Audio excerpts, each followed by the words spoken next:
for Social Development in Africa, based at the University of Johannesburg. Social grants solve more problems than they may create. Professor Leila Patel, who is the director of the CSDA, says the costs to the economy in terms of poverty and inequality would be much higher without the grants. She goes on to say there is now compelling evidence that the social grant system reduces poverty irrespective of which poverty lines are used.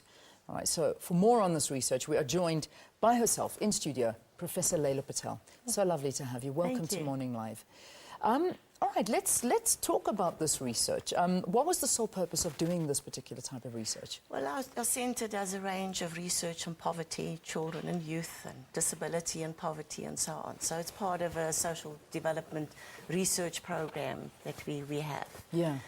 We've done quite a bit of work on social grants, and we also draw on a lot of the research that's done nationally by other researchers at other academic institutions around the country. So, in a nutshell, social grants do more good than harm? Yes. That's the nutshell. That's certainly the message, although the public general opinion and the conversation seems to be that it creates more problems than it solves. But we see that it reduces poverty significantly, as you said earlier, and our society would be a lot more unequal without the grants. Yeah. So it provides a valuable support base for people. It also provides a social protection floor, a minimum standard below which people should not fall. For example, for the elderly, people with disabilities who are unable to work, and support to children and their families. Do you think all grants, however, are good? Do you not think that certain grants are better than others?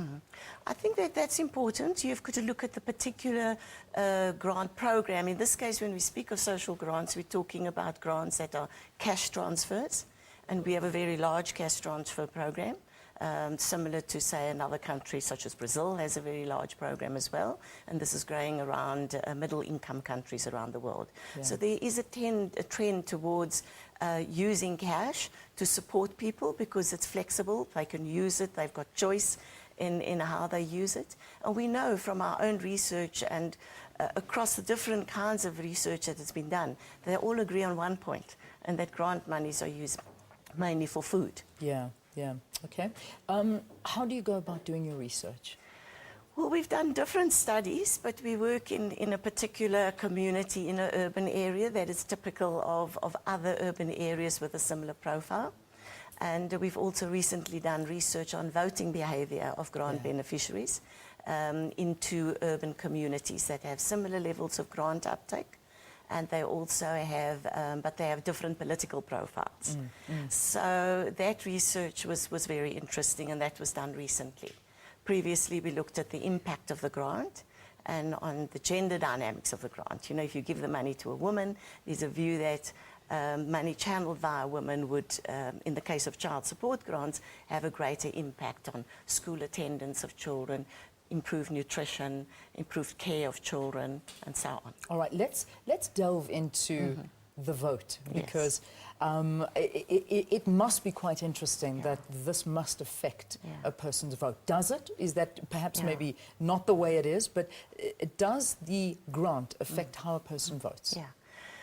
You know, our results were mixed, but on one point it was pretty clear that grant receipt didn't seem to influence how people would vote. And we asked them, if you were to vote next week in an election, how would you vote? And based on that analysis, we saw that there wasn't really a difference between beneficiaries and non-beneficiaries in how they chose to vote. Oh, really? So, okay, so that's quite interesting. Very minimal differences, in fact. So that was interesting. So how you actually vote doesn't really doesn't seem to be influenced by the grant. Yeah. We ask people's views, of course, on grants and voting.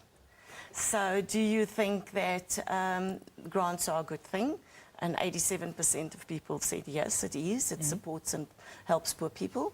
We asked people, do you think it's a form of vote buying through bribery?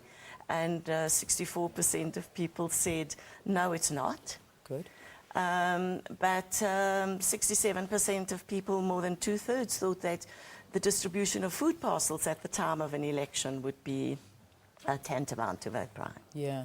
But there's one important issue that we wanted to take up. We wanted to understand whether people were afraid that they would lose their grants if they voted for another political party. Yes, that was the next point that I wanted to touch on. So this actually affected the voters. So in a way, when you look at it, it does affect the vote. Yeah. Not quite, in that half of the people said no, they were not afraid that they would lose their vote. But 37% did say that they were afraid that they would lose their vote, Yeah. that they would lose their grant. And that then means, I think, that there's a need for voter education. Yeah. What is the level of political participation of poor voters? It's huge. And this is so fascinating.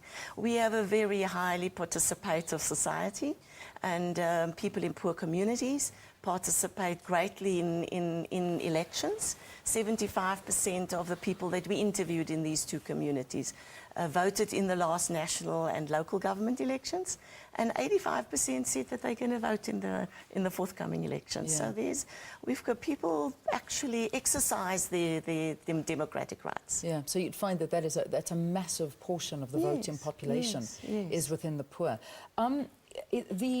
In terms of the upcoming elections and where you actually did this, were people going to vote? Yes. Did you find that they wanted to participate in this election? Yes.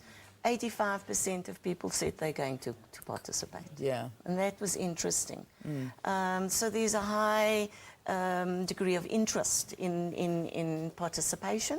I think people also think about who they vote for when, you know, somehow there's a view that they vote purely out of their loyalties to particular political parties, and that might be the case. But I think this research seems to also show that people are thoughtful about who they vote for. They think about it and why. And they also have judgments about certain things. So I thought that was very interesting. That's fantastic. I mean, I think that this is really interesting findings. Is it online, if people would like to? It is online, Where yes. can we access it? You can find it at www.uj.ac.za